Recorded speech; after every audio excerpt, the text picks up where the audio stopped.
अल्हम्दुलिल्लाहि वहदा वस्सलातु वस्सलामु अला मन ला नबिय्य बअदा अम्मा बअद फ़अऊज़ु बिल्लाहि मिनश शैतानिर रजीम बिस्मिल्लाहिर रहमानिर रहीम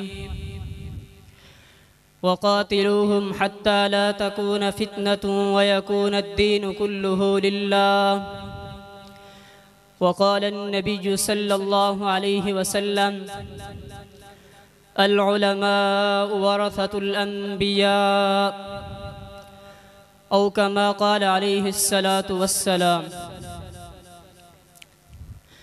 हालात के कदमों में कलंदर नहीं गिरता, हालात के कदमों में कलंदर नहीं गिरता, टूटे जो सितारा तो ज़मीं पर नहीं गिरता, टूटे जो सितारा तो ज़मीं पर नहीं गिरता, गिरते हैं समंदर में बड़े शौक से दरिया, लेकिन किसी दरिया में समंदर नहीं गिरता। सामीन मोहतरम, मुअज़्ज़ज़ असातिज़ा इकराम व तुलबाए उज़्ज़ाम, आज मैं आप हज़रात के सामने मैदाने जिहाद में उलमाए देवबंद के मौजू पर लब कुशई करने की जसारत कर रहा हूँ। रब्बे लम यज़ल से दुआ है कि मुझे हक़ सच कहने और हम सब को हक़ पर डटने की तौफीक इनायत फरमाए। सामीन मोहतरम, मैदाने जिहाद और उलमाए देवबंद बर्रे सग़ीर पाक व हिंद की तारीख़ के दो लाज़िम मलज़ूम किरदार हैं।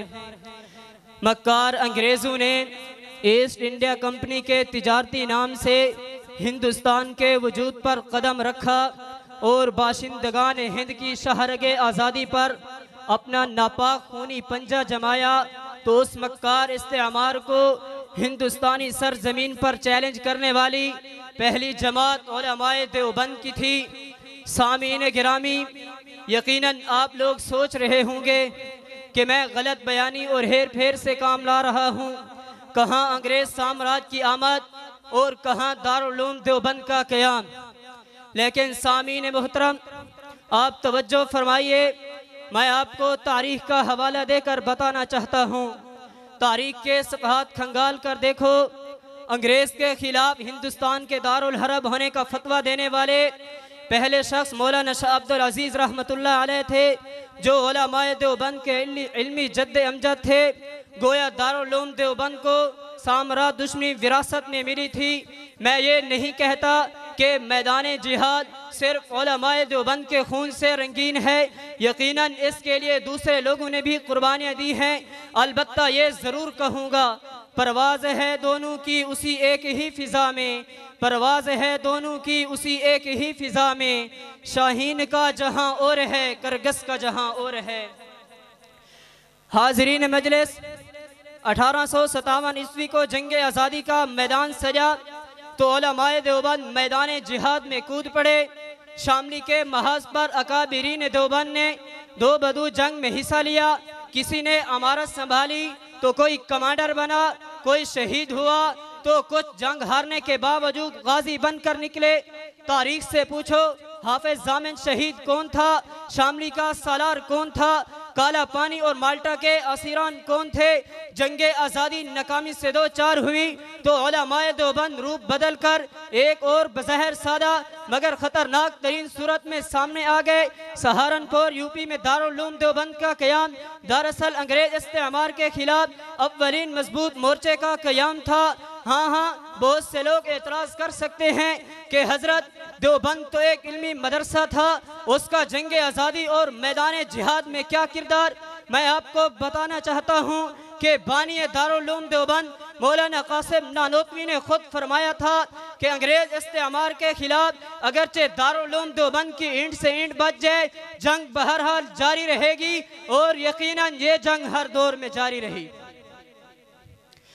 हाज़रीन मजलिस, दारुल उलूम देवबंद के पहले तालिब इल्म की तारीख उठाओ, जिसने एक तरफ तहरीक रेशमी रुमाल के नाम से हिंदुस्तान की आज़ादी का सबसे बड़ा मंसूबा बनाया तो दूसरी तरफ काबैली में या गस्तानी में जिहाद की सूरत में गयूर अफगान को अंग्रेज के मद्दे मुकाबल कराया, जिनके मुतालिक अंग्रेज गवर्नर सरजेस ने कहा था कि अगर इस शख्स की बोटी बोटी कर दी जाए तो हर बोटी से अंग्रेज के खिलाफ बगावत टपकेगी।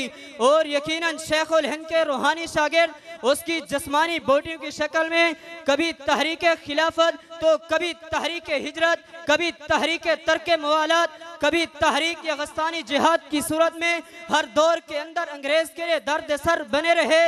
और यकीनन उसी शेख उल हिंद ने 1919 ईस्वी में जमीयत उलमाए हिंद की बुनियाद रखवाई, जिसने अपने अशरों पहले कायम शुदा जमातों कांग्रेस और मुस्लिम लीग से कई साल पहले हिंदुस्तान की आज़ादी का मुकम्मल नारा लगाया। बड़ी मुद्दत में साकी भेजता है ऐसा मस्ताना, बड़ी मुद्दत में साकी भेजता है ऐसा मस्ताना, बदल देता है जो बिगड़ा हुआ दस्तूर महखाना।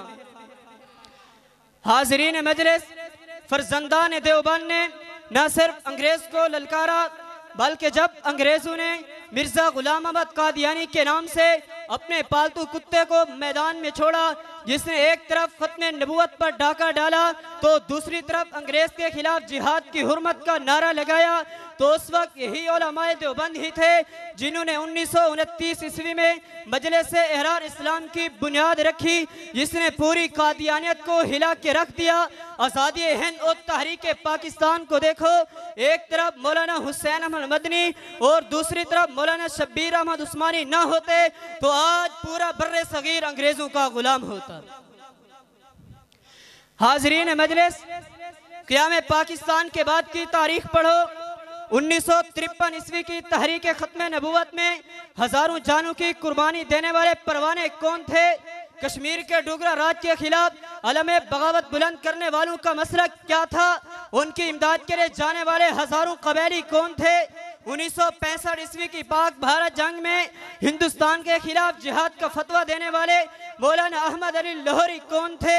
1967 ईस्वी की अरब इसराइल जंग में यहूदियों के खिलाफ जिहाद का फतवा देने वाले मौलाना यूसुफ बिनौरी कौन थे? राफजियत के कुफर को बेनकाब करने वाले मौलाना अब्दुल शकूर लखनवी कौन थे? आगा खानियत के खिलाफ डटने वाले मौलाना उबैदुल्लाह चित्रोली का ताल्लुक किससे था? जालिम हुक्मरानों को ललकारने वाले मौलाना हसन जान मदनी और मुफ्ती निजामुद्दीन शामज़ई कौन थे? और इस वक्त पूरे आलम कुफर को चैलेंज करने वाले कौन हैं? ये इतनी तावील दास्तान है कि सिर्फ नाम गिनवा दूं तो जुबान साथ छोड़ जाएगी, इसलिए बस सिर्फ इतना अर्ज है कि जवां हिम्मत सबक लेते हैं दुनिया में हवादे से, कि जवां हिम्मत सबक लेते हैं दुनिया में हवादे से, ज़बू हिम्मत जो होते हैं वो पछताया ही करते हैं। जिन्हें आता है मरना अपनी इज्जत और उसूलों पर, जिन्हें आता है मरना अपनी इज्जत और उसूलों पर, वो अपनी बरतरी दुनिया से मनवाया ही करते हैं। वाक़ूलु क़ौली हाज़ा वल्हम्दुलिल्लाहि रब्बिल आलमीन।